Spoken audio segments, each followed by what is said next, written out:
बताओ जॉब कहाँ है बताओ। मेरे को 5 साल हो गए रेलवे स्टेशन काम करते को। मैं बीटेक की हुई है मैंने कम्युनिकेशन में।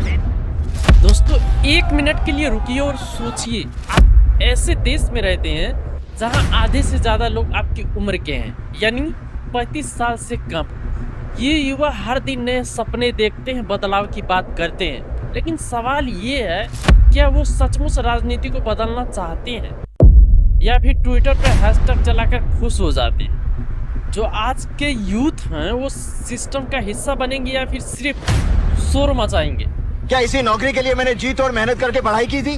अगर आप भी 18 से 35 साल के बीच के हैं तो ये सवाल आपके लिए है, क्योंकि अगर आप आज नहीं जागेंगे तो कल कौन जागेगा?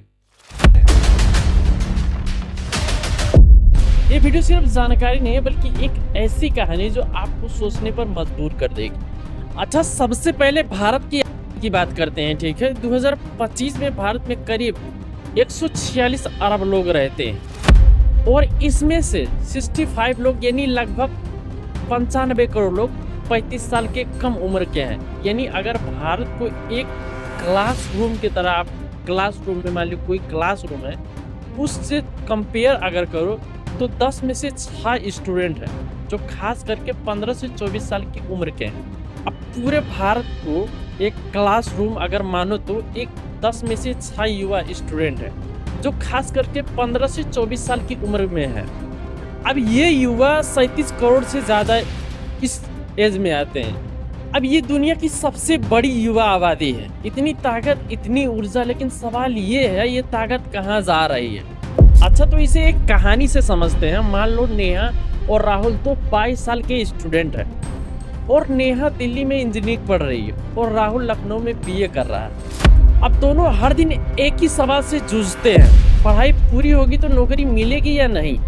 क्योंकि आज 20 से 24 साल के युवाओं की बेरोजगारी दर 44.5% है, जैसा कि centre for monitoring India economy CMIEE की रिपोर्ट बताती है। यानी आधे से ज्यादा युवा बिना जॉब के हैं। एक और स्टडी कहती है कि 15 से 29 साल की युवा में बेरोजगारी दर 14.6% है। यह राष्ट्रीय औसत से कहीं ज्यादा है। अब शिक्षा का हाल भी कुछ ऐसा ही है। 2025 इंडिया स्किल रिपोर्ट के मुताबिक सिर्फ 54.8 युवा ही नौकरी के लिए तैयार हैं, बाकी में स्किल की कमी है। नेहा जैसे स्टूडेंट को लगता है कि डिग्री तो मिल रही है लेकिन उसका कोई फायदा नहीं है। अब एक स्टडी बताती है कि 20 से 25% भारतीय युवा डिप्रेशन, चिंता, ड्रग्स की लत में जूझ रहे हैं। दिक्कत ये हो गई कि उत्तर प्रदेश भारत का सबसे बड़ा बेरोजगार युवाओं का राज्य बन चुका है। आए दिन बच्चे फ्रस्ट्रेट हो गए सर, कई बार आत्महत्या करते हैं। एक सर्वे में 33% युवाओं ने कहा कि तनाव में है और आधे से ज्यादा चिंतित बताते हैं। सोशल मीडिया पर हर कोई परफेक्ट लाइफ दिखाता है, लेकिन असल में जिंदगी स्ट्रेस से भरा पड़ा होता है वो लोग।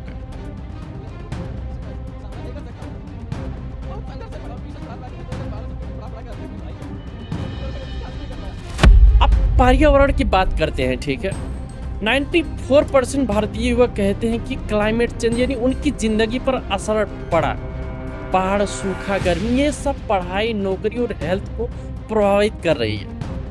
अब ये नेहा चाहती हैं साफ हवा, साफ पानी, लेकिन लगता है सिस्टम सुनता नहीं है। और जेंडर इश्यूज, लड़कियां सेफ्टी चाहती है, लड़के के बराबरी। अब ये सब कुल मिलाकर युवाओं के सामने ढेर सारे मुद्दे हैं। नौकरी, शिक्षा, मेंटल हेल्थ, पर्यावरण। अच्छा, तो सेक्शन 2 पर आते हैं, ठीक है। युवा और राजनीति क्यों दूर इतनी है? क्यों पास नहीं आते हैं युवा लोग? डायनेस्टिक पॉलिटिक्स यानी अगर आपके पास फैमिली कनेक्शन, पैसा, मसाला, पावर नहीं है तो राजनीति में घुसना मुश्किल है।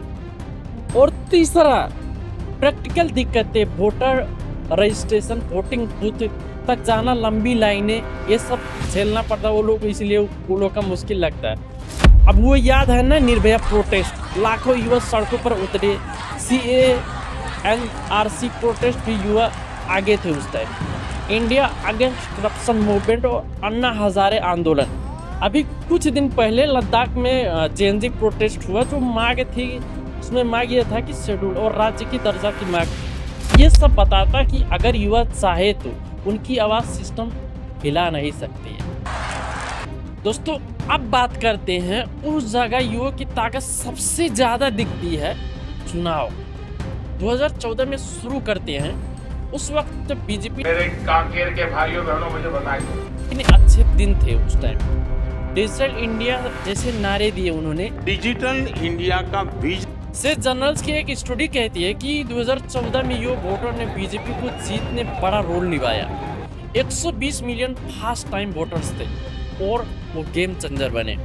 2019 में भी ऐसा ही हुआ, 45 मिलियन नए युवा वोटर जुड़े। उस टाइम बीजेपी नेशनलिज्म डेवलपमेंट पर फोकस किया और युवा उनके साथ खड़े दिखे। लेकिन 2024 में कुछ नया हुआ। 18 से 19 साल के 1.85 करोड़ नए वोटर जुड़े, जो कुल वोटरों का 1.91% इंडिया टुडे और बिजनेस स्टडी के मुताबिक कहती है। कई सीट पर रिजल्ट बदले में युवा अनएम्प्लॉयमेंट, एजुकेशन और क्लाइमेट जैसे इश्यूज पर वोट दे रहे थे। इलेक्शन कमीशन ने टर्निंग 18 कैंपेन चलाया जिसमें युवाओं को वोटिंग के लिए प्रेरित किया और इस समय सोशल मीडिया का रोल बहुत ही क्रांति ला रहा और कुछ इंडिपेंडेंट कैंडिडेट बनकर चुनाव भी लड़ रहे हैं, यानी विचार से विकल्प बनने का सफर शुरू हो गया है। तो आइए शुरू करते हैं युवाओं की भागीदारी आखिर क्यों जरूरी है। अब सबसे बड़ा सवाल युवाओं को राजनीति में क्यों आना चाहिए। देखिए, सोशल मीडिया पर नेताओं को गाली देना आसान है, सब चोर हैं कहकर हम अपनी भड़स और अपनी हवस उतार देते हैं। मोदी चोर है, सबको पता है। प्रधानमंत्री को तो हम देश में रखना ही नहीं चाहिए, उनको तो भगा देना चाहिए। लेकिन क्या इससे कुछ बदलता है? नहीं, क्योंकि सिस्टम बाहर से नहीं अंदर से बदलता। अगर युवा वोट नहीं देंगे तो कैंडिडेट नहीं बनेंगे, पॉलिसी नहीं बनाएंगे तो उनके मुद्दे, जॉब्स, एजुकेशन, क्लाइमेट कौन उठाएगा। संसद का हाल देखिए, उसमें कम से कम 50, 40, 45 साल से उम्र के ज़्यादा ही लोग बैठते हैं। लेकिन कुछ युवाओं ने, लीडर्स ने रास्ता दिखाया। आदित्य ठाकरे 30 साल की उम्र में महाराष्ट्र में मंत्री बने। पुष्पम प्रिया चौधरी ने अपनी पार्टी बनाई। कन्हैया कुमार ने स्टूडेंट पॉलिटिक्स जो संसद तक रास्ता बनाया। ये सब बताता है कि युवा अगर चाहे तो सिस्टम में घुसकर बदलाव कर सकते हैं। और सबसे बड़ा सवाल, ये सिर्फ बड़े लेवल की बात नहीं है, गांव की पंचायत से शुरू करो। एक स्टोरी कहती है कि युवा नेतृत्व भ्रष्टाचार को कम कर सकता है। जैसे युवा आगे आए तो स्कूल, कॉलेज, जॉब्स और पर्यावरण के लिए नई पॉलिसीज बन सकती है। तो आप सोच रहे होंगे कि हम लोग क्या कर सकते हैं, तो सुनिए। पहला स्टेप, वोट करो। 2024 में सिर्फ 60% युवाओं ने वोट दिया, बाकी कहाँ थे आगे। वोटर रजिस्ट्रेशन करवाओ और अपने दोस्तों को प्रेरित करो। दूसरा, जागरूक बनो। यूट्यूब, ट्विटर न्यूज़ पढ़ो, लेकिन फेक न्यूज़ से बचो। तीसरा, लोकल पॉलिटिक्स में शामिल हो। पंचायत, म्यूनिसिपल में इलेक्शन में हिस्सा लो। चौथा, अगर हिम्मत है तो कैंडिडेट बनो। और पांचवा, अपने मुद्दे उठाओ सोशल मीडिया पर, प्रोटेस्ट में एक पेटिशन के जरिए। अब जैसे कि आप ये देख सकते हैं, जो उस टाइम दिल्ली स्टूडेंट ने फीस हाइक के खिलाफ प्रोटेस्ट किए और यूनिवर्सिटी को पीछे हटाना पड़ा। लद्दाख में युवाओं ने क्लाइमेट और डेवलपमेंट के लिए आवाज उठाई। ये छोटे छोटे कदम बड़े बदलाव लाते हैं।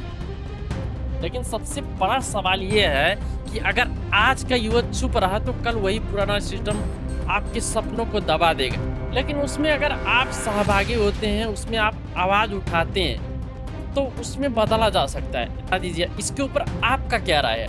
अपना राय कमेंट बॉक्स में ज़रूर बताइएगा और वीडियो आपको कैसा लगा अपना राय ज़रूर बताइएगा। और अगर आपको ये वीडियो अच्छी लगी होगी तो एक लाइक करके चैनल को ज़रूर सब्सक्राइब कर लीजिएगा, क्योंकि ऐसे ही वीडियो मैं आपके लिए लाता रहता हूँ। तो दोस्तों आज के लिए इतना ही, मिलते हैं अगले वीडियो में।